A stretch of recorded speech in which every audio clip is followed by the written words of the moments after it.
guys, update ko lang tayo sa tuta natin, ayan na siya. Actually pinapadidi ko to, nahawakan ko yung ulo ng aso kong isa kasi baka kagatin, magagalit kasi. Kilala niya kasi yung tuta ayaw magpadidi, kaya ayan, nahawakan ko siya kasi parang nung tinry ko before action siyang dadakmain niya, kakagatin ko baka yung tuta. So hindi ko pinagpatuloy dati. So ngayon ang technique ko para makakuha siya ng magandang resistensya na ng gatas is hinahawakan ko yung ulo nung aso, tapos tinatakpan ko yung mata para hindi siya makita. Ayan, umididi siya, pero saglit lang yan guys kasi baka makita siya at saka makagat.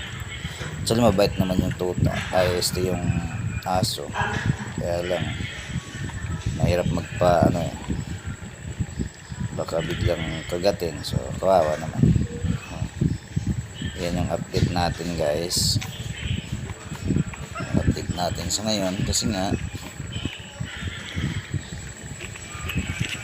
wala iba pa rin talaga yung gatas ng nanay yung pinapadidi ko sa kanya is yung powdered milk. Okay naman yan, pero mas okay yung gatas ng asong nanay. Lakas ng niya. Yan yung laki ng katawan niya sa tatlong bagong kakapanganak. Di ba, makulit yan inaaway niya yung tatlo. Minsan nga pag tinatabi ko sila para para masanay, para ma-adapt nung nanay ng aso.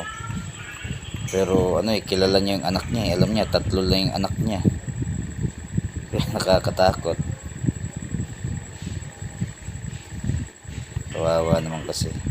Alright, ayan, kailangan mo talagang bigyan ng oras na may padidi yung hindi naman all the time, kumbaga saglit lang makakuha lang ng sustansya ng gatas na dapat na makuha niya.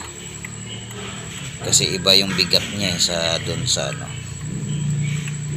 iba yung bigat ng katawan niya, hindi siya masyadong mabigat.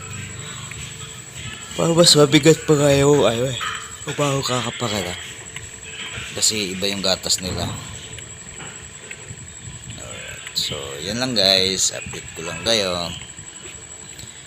kayo hanggang sa lumaki tong si Saki boy.